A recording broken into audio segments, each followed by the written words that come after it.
Hello, everyone. This is Tom Fox back for another episode, and I'm absolutely thrilled to have back with me Jeff Grant. Jeff, first of all, welcome back to the pod. Thank you, Tom. It's so wonderful to be with you. Jeff, for those who may not know, actually, I should introduce the episode a little bit. We're going to take what you've been up to over the past year and maybe look down the road a little bit. But for those who may not have had the opportunity to hear you before or hear you on this podcast, tell us what the White Collar Support Group is. The White Collar Support Group is an initiative of Progressive Prison Ministries, which I am a co-founder along with my wife, Lynn Springer. And as when I got back from prison after being incarcerated for white collar crime, I attended Union Theological Seminary. I earned a Master's of Divinity and later worked in the churches, became ordained. And then we decided to start a ministry to support people who were navigating the white collar criminal justice system and their families. And it kind of took off. We didn't want anyone to have to go through what we went through, basically in isolation, trying to figure things out. And we wanted to bring them information from a very spiritual standpoint. And it was kind of cruising along. And then all of a sudden, the pandemic came about, 5 years ago. And the concept of being on Zoom and creating this community with the barriers got lowered and we had adoption. And now we've had over 1,300 members. And we meet on Monday nights at 7 p.m. Eastern. And what a gift to be able to be in community and talk about things that only we understand in a private and confidential way. It's beautiful. I understand in February of 2025, you will have your 450th meeting. If I've got that, what I really want to explore with you is the evolution of the group in ways perhaps that have surprised you. Our 450th meeting is this coming Monday night. And on January 1st, I gave up the reins of being the executive director. And I was bumped up to chairman.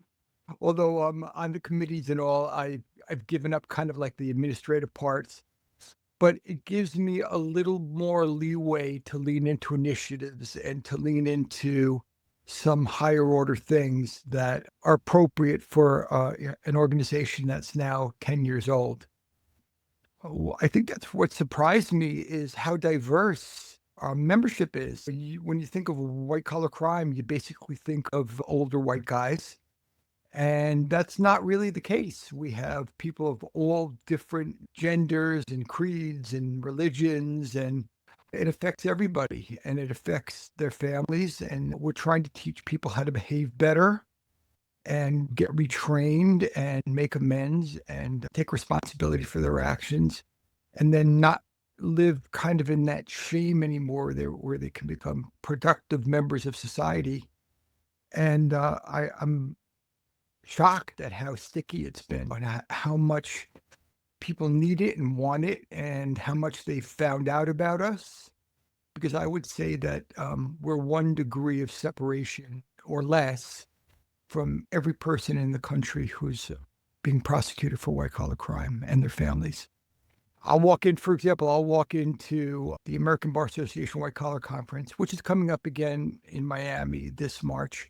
And last year I went and I walked around and people would shake my hand. We get your newsletter. We know about your work. And it's certainly different than most of the lawyers who are walking around the American Bar Association White Collar Conference. I think that we've made real penetration and people respect what we're trying to do.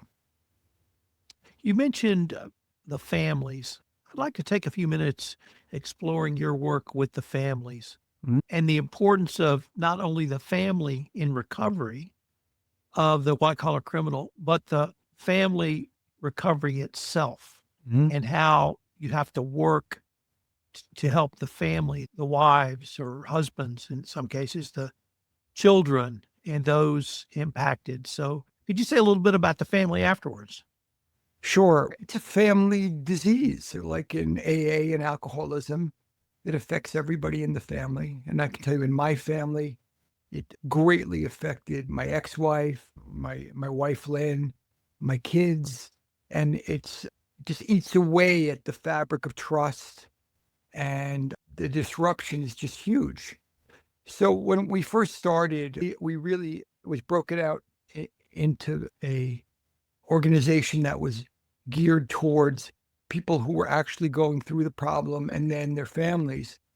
And that became integrated through the years where we had the family members on a podcast that I was hosting for a while called White Collar Week.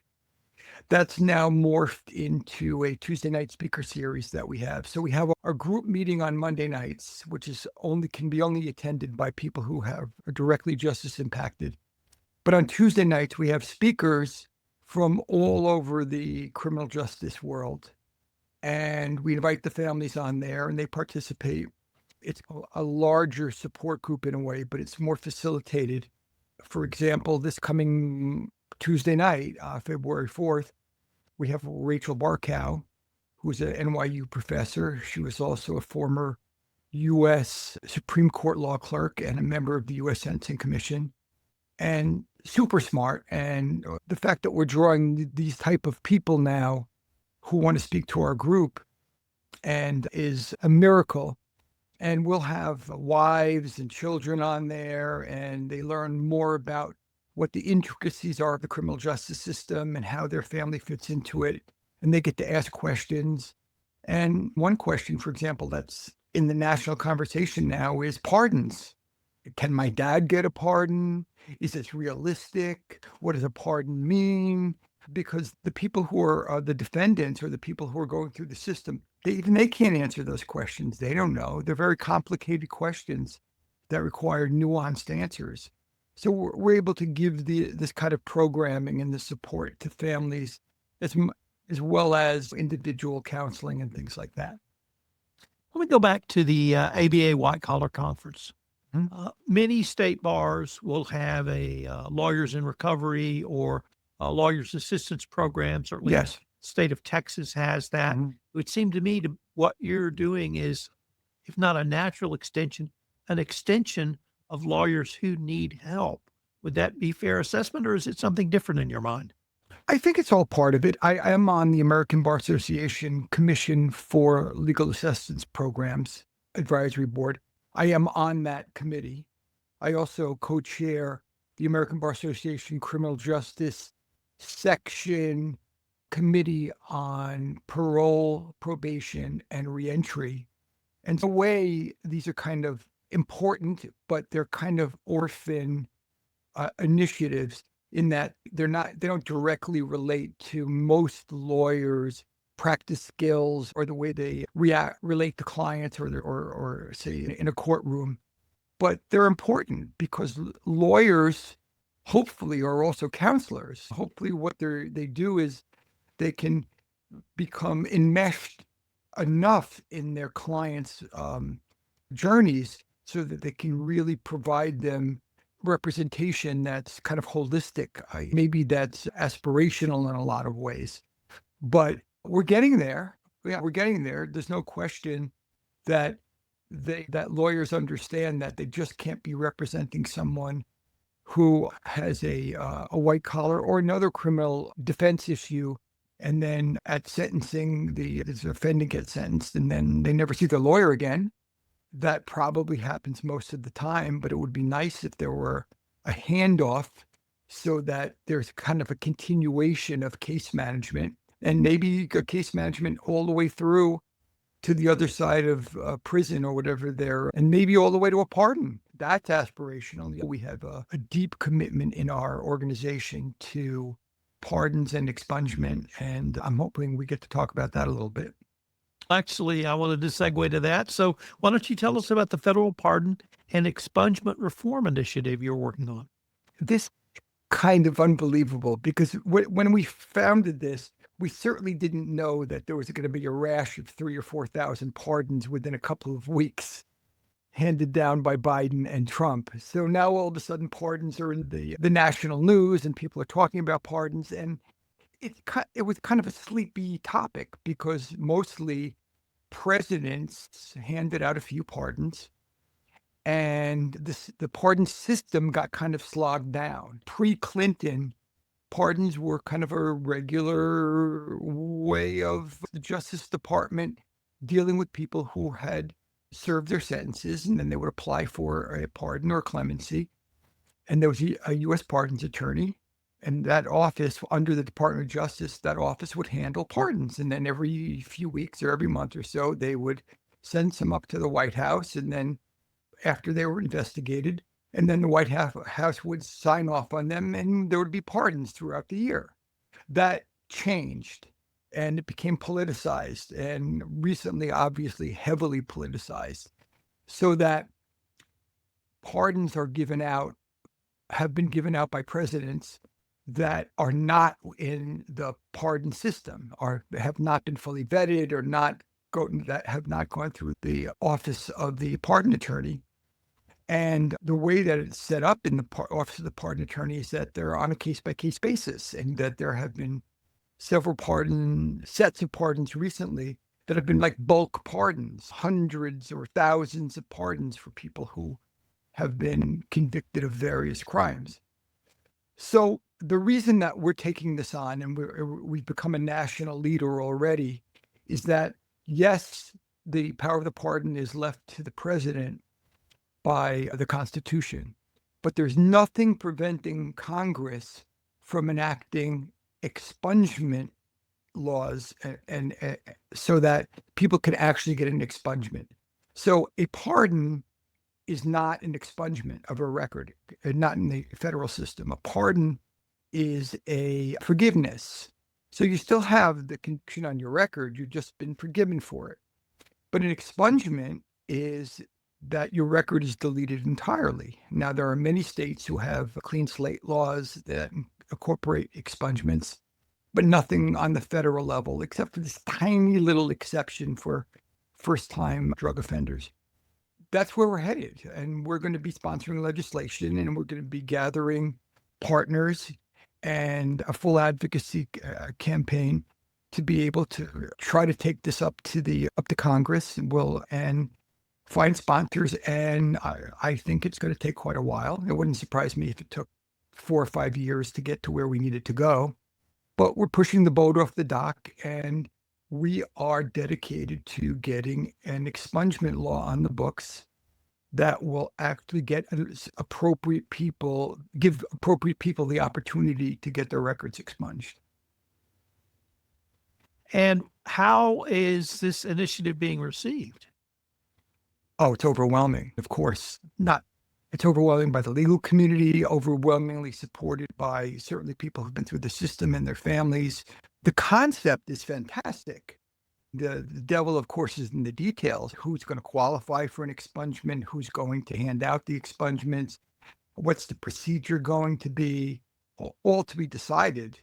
I would imagine that the basic criteria is of character and fitness.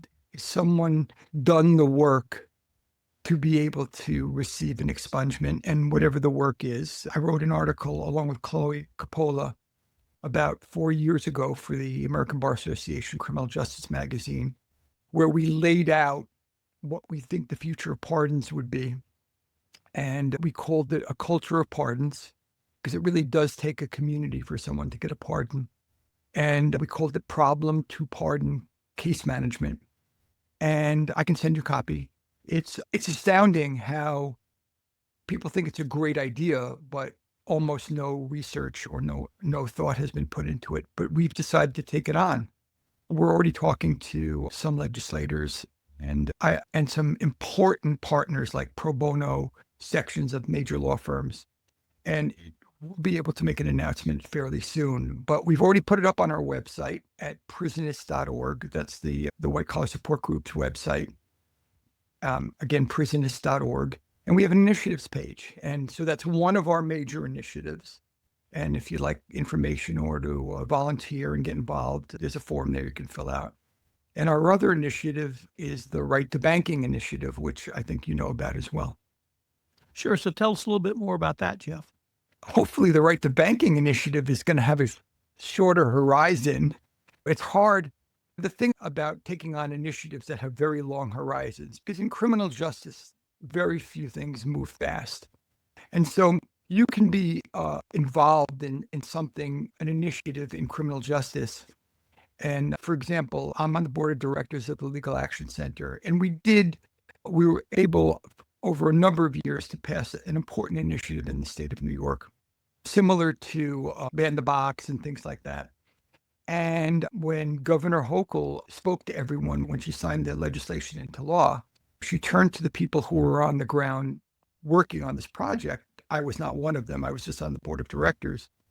And she turned to everyone and she said, I really want to commend you because this is a program, this is a culture change that's going to roll out maybe over the next 10 or 20 years. And all of you sitting here are going to be long forgotten. And so you got to understand how much it takes to actually lay the groundwork and the framework for this stuff to happen. That will be true in the expungement initiative. But the right to banking initiative, we think, is going to be much shorter. Simply,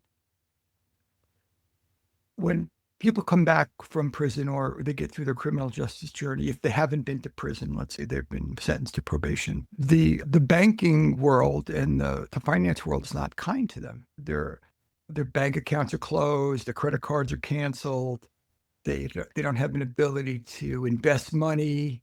They're basically persona non grata within the financial world. And there have been some changes recently in that. I mean, one example is that that you can now get an SBA loan, for example, if you have a criminal background, or you can be considered for an SBA loan. There are issues there in underwriting and everything, but the criminal justice portion of itself does not stop you from being able to apply and perhaps get approved. But the banks themselves have their own guidelines. And what we're looking to do is to advocate on many levels, on the public information level and to the banks and to the legislatures. And this is on the state and federal level, because some banks are state chartered and some banks are federal chartered. And to get awareness and rights so that people who are coming home from prison are not gated out of important things they need in order to make their comebacks and to survive. And that's all starting to come together. Again, it's on the same page. It's on prisonist.org initiatives page. And we have some details laid out there, but we're looking to form a coalition. And you can sign up there as well. So that basically you can already see if you go to our website that we have the support group and we have peer mentoring and now we have advocacy initiatives. And we're really starting to grow into areas that can make a major difference, not only in the lives of people who've been to prison and their families, but in the greater community. There's 70 million of us. That's a big chunk of the country. So let me turn to maybe some personal questions to you. Sure. And ask you to reflect on your journey through addiction, incarceration, reentry. I'm going to say redemption, throw that in as well. I've been on another journey through alcohol abuse. So I have some inklings, but what are some or maybe two or three of the key things you want to share with our audience about Jeff? Thank you for asking that, Tom. First of all, the absolute number one most successful thing that I've ever done in my life is kick alcohol or drugs. And I'm over 22 years sober. I go to an AA meeting, at least one every day, usually on Zoom in the morning, but I also go to in-person meetings. About 2 years ago, my wife and I moved down to West Palm Beach. And so I've had to find new AA communities down here. And it's hard. It's hard to fit in. It's hard to be a member among members. Frankly, it's even hard to kind of not be the prison guy in the room. I want to be authentic, but what I don't want to do is draw unnecessary attention to myself. I don't want to I want to tell the truth. My story is no greater or lesser than anyone else whose lives have been destroyed or their families have been destroyed because of alcoholism or substance abuse. Yeah, in my case, I was an early, I want to say victim, but not really victim. I was not a victim, but the opioid crisis be early. And I didn't really even know that I was a part of it. I was just someone who had been recovering from a sports injury, and I got hooked on opioids. And that took me down and ultimately led to criminal acts and things like that. It's that awareness and culture and the actual things I've learned in AA is what we brought to when we started the support group. So it's very much in a acceptance of responsibility mode and making amends and being honest with ourselves. And we do it, we backslide, we do the difference between what we do in the white collar support group and what we do in an AA is that in the support group, everybody's on Google. You can Google everybody there. It's not a secret society. We may not publicize who's at our meetings, but everyone there is noteworthy on Google. In AA, it was set up to actually protect people who have alcoholism and who were potentially going to be deprived of opportunities because of their alcoholism. And we've managed to bridge the gap pretty well because the world has come around to more understanding and acceptance of people who are embroiled in white collar crime, don't necessarily view them as greedy anymore. That's not universal, but understand that there are underlying social determinants of health that have affected them, childhood trauma, broken families, mental illness, all kinds of things that lead to committing crimes, similar to the underlying issues that would lead one to alcoholism. And we've been able to advocate for that and put that out into the world. And I think people are much more empathetic now than they were certainly when I started this 10 or 12 years ago. So, Jeff, unfortunately, we are near the end of our time for this episode. But if our listeners wanted any more information on your initiatives or to perhaps connect with you, what might be the best place or places for them to go? I am a working white collar lawyer. I am grateful for that. I got my law license back a bunch of years ago. So they can reach me as a lawyer at grantlaw.com.